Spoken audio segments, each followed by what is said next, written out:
right now on 5 on your side at 10. Tonight, area roads getting back to normal just hours ago. Heavy rains led to flash flooding that turned some highways and streets into rivers. The rain has stopped for now, but we remain in a weather alert tonight. Good evening, I'm Mike Bush. We have team coverage tonight. Our Laura Barcheski is checking out the flood damage, but let's start with Weather First meteorologist Gary Frank. Gary. Yeah, obviously the rain started just after 5 o'clock and it was moving over to the same locations, and that's what we were worried about. As all those boundaries started to collide, they didn't move anywhere. That was the issue with a lot of these storms, is they kind of rained themselves out and took a very slow move right across the Missouri side all the way to the Illinois side. And right now, as we look, it's quiet. But here's how this progressed. Look how slow this is moving. It started to pop up over East St. Louis and downtown and then move a little further south.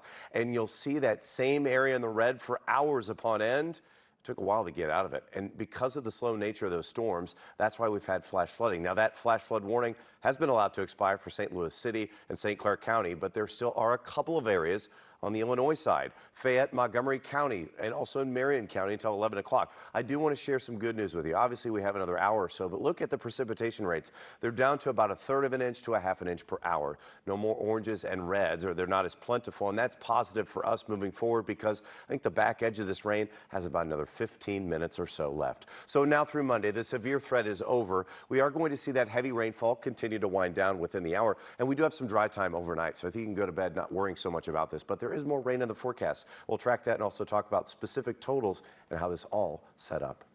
And one of the hardest hit areas was along I-55 in South City and County. This is a live look now at 55 in Revis Barracks, where traffic is moving once again. But it was a much different story just a couple of hours ago when rising and standing water put traffic at a standstill. This was one of the hardest hit areas tonight. Our Laura Barcheski is live near Union and Hoffmeister, where the area is still flooded. Laura. Mike, Hoffmeister has only improved in the last few minutes. This runs right along I-55, where all of those lanes were completely blocked off, especially by the Missouri State Highway Patrol, who didn't want anybody going any further. The water has started to really go down and people have been able to drive through this way, so that is very good news. This is what I-55 looked like earlier, though. This stretch was terrible. Traffic was bumper to bumper and people were having to do whatever they could to turn around, even having to drive in the wrong direction. The Missouri State Highway Patrol says they had to block several ramps to make sure people could get off I-55, and so they didn't have anyone trying to get on the highway as well. There, when we were first trying to shut it down, cars were driving through it and getting through. I don't believe anybody has necessarily gotten stuck, but there is water that's visibly over the roadway, and it's become unpassable at this time. That was just a few hours ago, and since then they've been able to reopen a few lanes to get traffic moving again on 55. But water is still on Hoffmeister. Just down the road there is a hotel, and a couple from Kentucky who are staying there say this is the only way in and out, and they really might not be able to sleep there tonight. All the police cars were up a couple of blocks up, and we were trying to figure out what was going on, and then, bam, we got on the road here, and I'm like, that's it. We can't go any farther. Neighbors in this area say this road floods very easily and pretty often, but it's always good to remember, turn around, don't drown, because they actually did witness somebody drive through and get stuck, though I feel like people are able to get through now. Reporting live off I-55, Laura Barcheski, 5 on your side. And our cameras also found flash flooding and stranded cars near Broadway and River City Casino. Just a short distance away in South City, a woman had to be rescued from her car near the intersection of Alabama and Ivory. For the second time in 3 days, flooding shut down I-64 near Hampton, but this time it was because of heavy rains. The same part of the highway was flooded Friday afternoon from a massive water main break. Some homes and businesses in Dogtown are still dealing with water pressure issues tonight. We're also getting reports of flash flooding in the Metro East. This is video from earlier tonight along Main Street in Dupo. At least one car was stranded in high water. There are no reports, though, of any rescues or injuries. And take a look at the flooding in East Belleville. A viewer sent us these photos from the Plum Hill Estates subdivision. Heavy rains led to flooding of neighborhood streets and backyards. It's not clear yet if any of that water made it into some of those homes. Back in Missouri, Sue Morrow sent us this video from Wright City. You can see the heavy rain falling there, the winds also whipping the branches of trees. Remember, you can share your weather photos and videos just by texting them to 314-425-5355. You can also text the word weather to get the latest Weather First forecast. We're also following breaking news out of Shrewsbury. Right now, crews are responding to a call for a pedestrian hit by a train. This is video of the scene just into our newsroom off Lansdowne. We're working to get more information, and we'll bring it to you when it becomes available both on air and on the 5 on Your Side app. More chaos this weekend in the streets of downtown St. Louis. Tonight, police are investigating large fights involving teens and guns. The group Citizens for a Greater Downtown St. Louis posted videos of some of those incidents. In one incident, 2 cars full of teens were shot up. Fortunately, though, no one was hit by the gunfire. A downtown resident we talked to described to us the gunfire he heard around 4:30 this morning. Probably somewhere in the neighborhood of probably 10 to 15 shots were fired. Very quickly, the years I've spent in the military and the years I've spent in combat zone areas, but I feel less safe here because it's just me versus when you're with your unit and you're with, you have the proper PPE. Police have not released any information on arrest. We'll keep working on that. Tomorrow is the last day Missouri Governor Mike Parson will accept applications for a new St. Louis Circuit Attorney. The person will replace Kim Gardner, who announced her resignation earlier this month amid a legal push to remove her from office.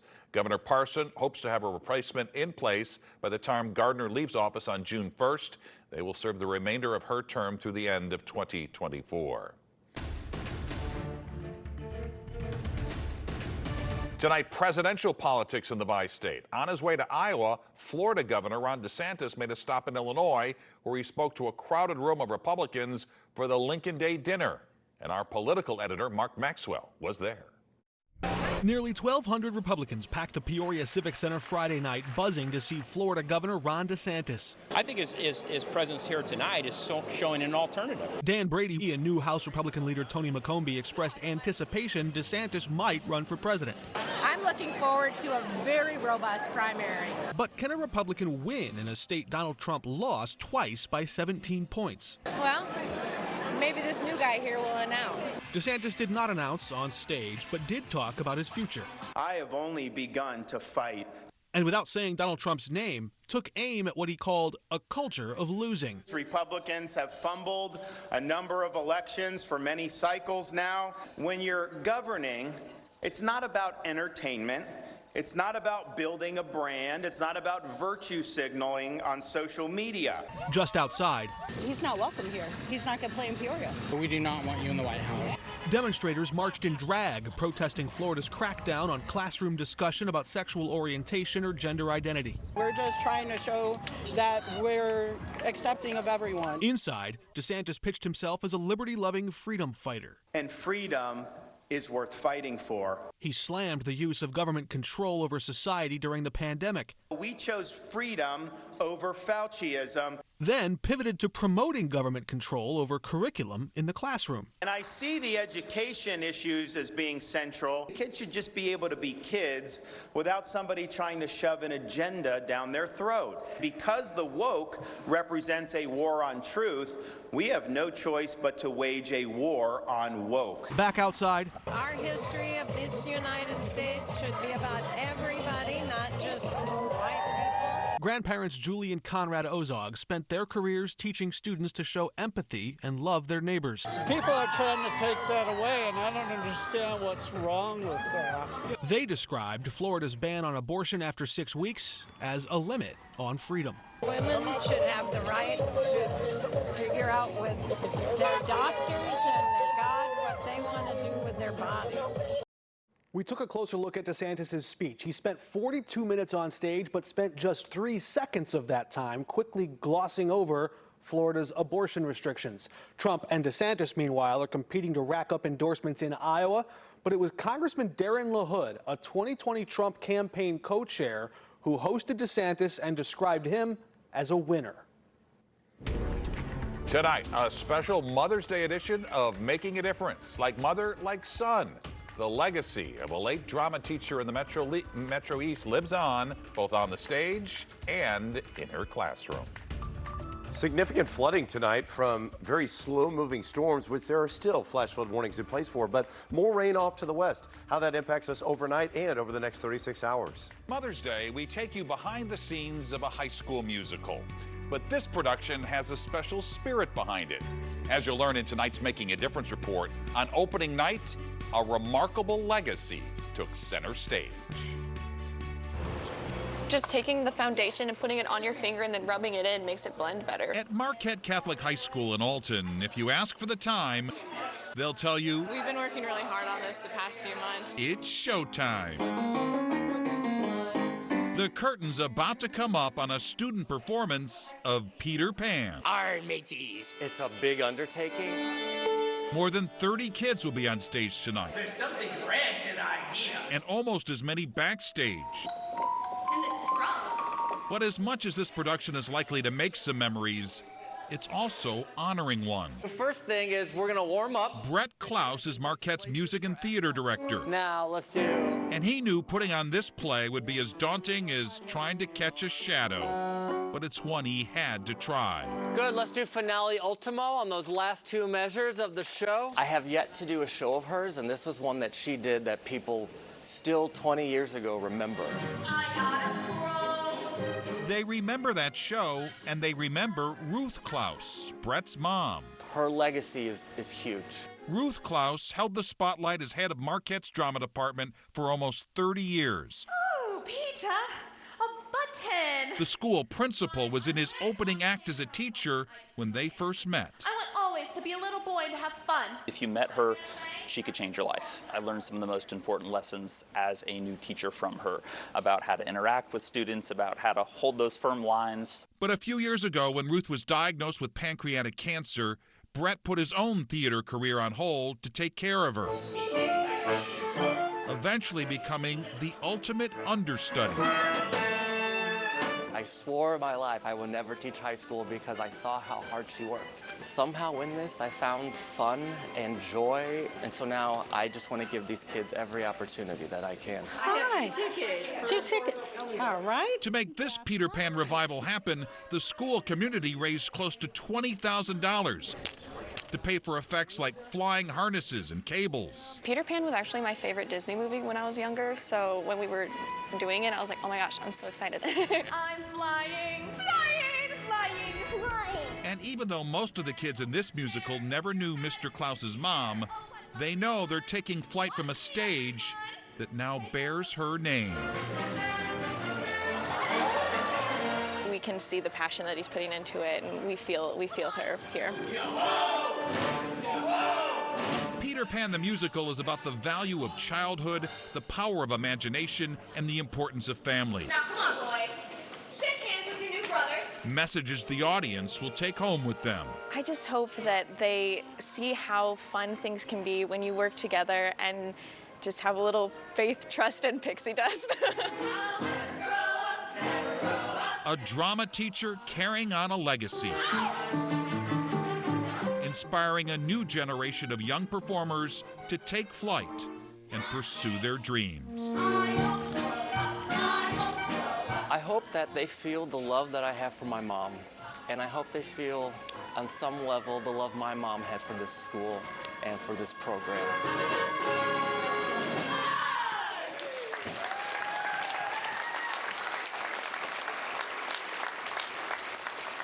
And here's a reminder, we get our Making a Difference stories from you. If you know an inspiring person who deserves some recognition or somebody making a difference for others, let me know by email at mbush@ksdk.com.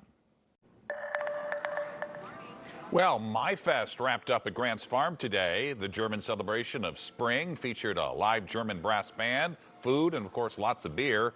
Grants Farm will open 7 days a week starting Memorial Day weekend. Before the storm clouds moved in today, planes gave a show in the skies over Scott Air Force Base.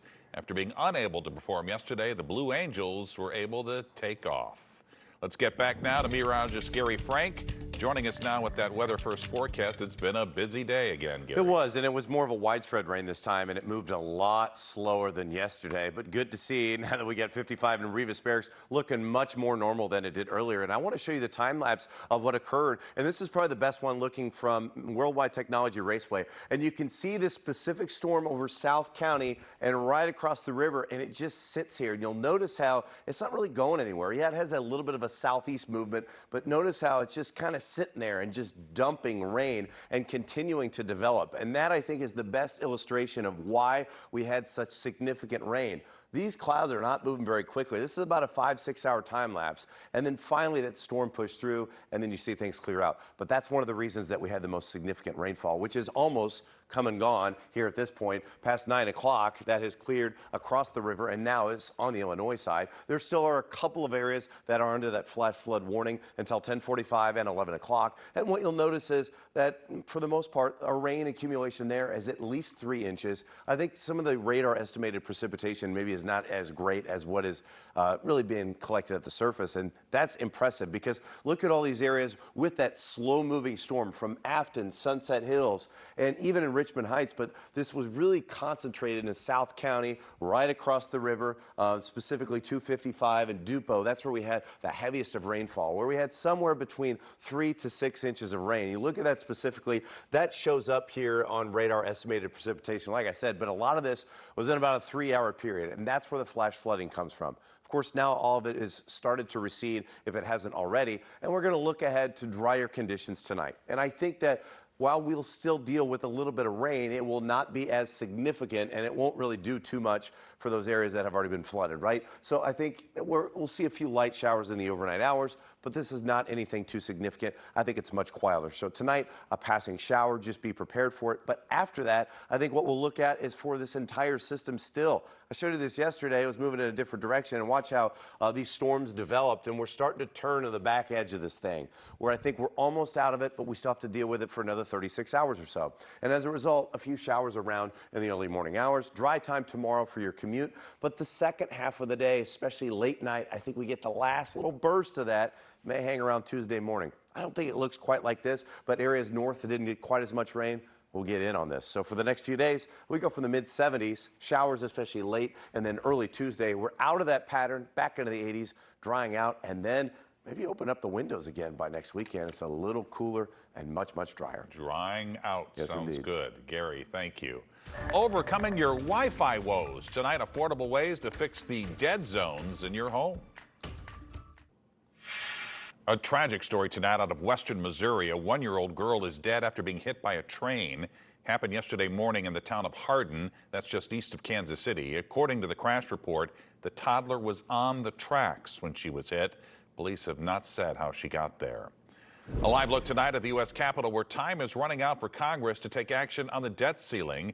If Republicans and Democrats don't reach an agreement soon, the federal government could run out of money as soon as June 1st. But tonight, President Biden said he doesn't think that will happen. I remain optimistic because I'm a congenital optimist. But I really think there's a desire on their part as well as ours to reach agreement. I think we'll be able to do it. Republicans want major spending cuts in exchange for raising the debt limit. Democrats want to raise it with no conditions. It's 2023, and few things are more annoying than dealing with a Wi-Fi dead zone in your home. The good news, fixing it is easy. As Consumer Reports explains, that fix doesn't have to cost you a lot of money. Chris Patterson and his family spent years struggling with their Wi-Fi. The router for our house is on one side of the house, while most of the time we're on the other side of the house. It was kind of getting hard to use the Wi-Fi without being in the living room. But that all changed when they got a mesh network. It changed the Wi-Fi completely, and all of a sudden now it worked everywhere in the house. What's the magic of a mesh router? It's actually pretty simple. Mesh networks use several routers together to spread the Wi-Fi signal throughout your home and around obstacles. Some common items include a fish tank, a big metal refrigerator, the pipes in your home. These can all sort of block the Wi-Fi signal and prevent you from getting a decent connection. Consumer Reports tests routers for what matters most: how fast they send a Wi-Fi signal from several distances, and data privacy and security. These mesh networks from Linksys and TP-Link aced all of CR's distance tests. They can be set up using an app and have automatic firmware updates to help protect you and your data online. They both support Wi-Fi 6, but even a mesh network that uses the older Wi-Fi 5 may feel like an upgrade from your old router, and it will save you some money. Everything is backwards compatible, so if you buy a brand new iPhone today, which has the latest Wi-Fi chip in there, it's going to work fine with the Wi-Fi 5 router. Like the Google Nest Wi-Fi. CR's experts say it's great for small or medium-sized houses. It also has automatic firmware updates and can be set up using an app. It's what Chris has in his home, and now he says there's no going back. Want to spend even less money? Consumer Reports says a Wi-Fi extender can be useful in some situations, especially if you're dealing with only one pesky dead spot in your home. They can cost $50 or less. Well, tomorrow is graduation day on the campus of Washington University. The two big names delivering messages to graduates. We want to remind you of this year's Folds of Honor campaign. Right now, you can round up at the register at any area Schnucks through May 30th. Money raised provides scholarships for spouses and children of fallen or wounded service members and first responders. Five on Your Side is a proud partner of the campaign. And a big day tomorrow for graduates at Washington University. The 162nd commencement ceremony will take place on Francis Olympic Field. The university-wide ceremony starts at 9 a.m. Hollywood actor, producer, and St. Louis native Sterling K. Brown will deliver the commencement address. He'll also receive an honorary Doctor of Fine Arts degree. At 3 o'clock, graduates from the medical school will receive their diplomas. Dr. Anthony Fauci, who served as the White House chief medical advisor during the COVID pandemic, will deliver the commencement address. And there you have it, 5 on Your Side at 10. Don't forget to start your day with Today in St. Louis beginning at 4 a.m. And now, here's Frank Cusimano with Sports Plus.